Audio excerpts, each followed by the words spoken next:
Welcome back. Warming U.S.-Cuba ties back in focus this week. The American Commerce Secretary is on the island to discuss business ties.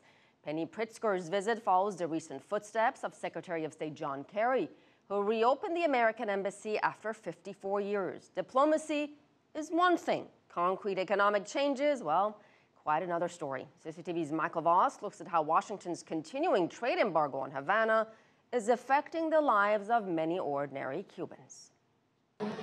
An outpatient clinic at Havana's leading cancer hospital.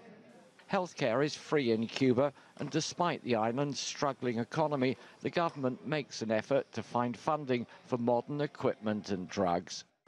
Many of the best, though, are produced in the United States and unavailable because of the trade embargo.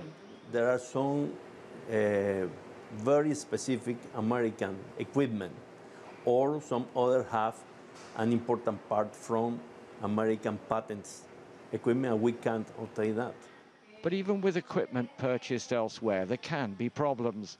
This is a Dutch-built machine used to treat gynecological cancers, but the radioactive component needs regular replacement and is only produced in the US.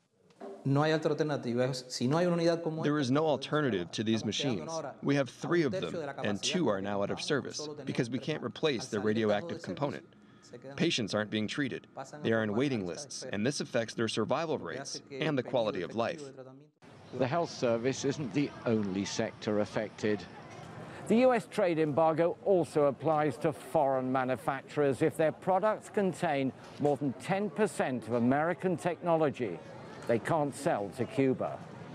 Cuba believes it has significant offshore oil reserves, but there's only one drilling rig in the whole world that has less than 10% US technology.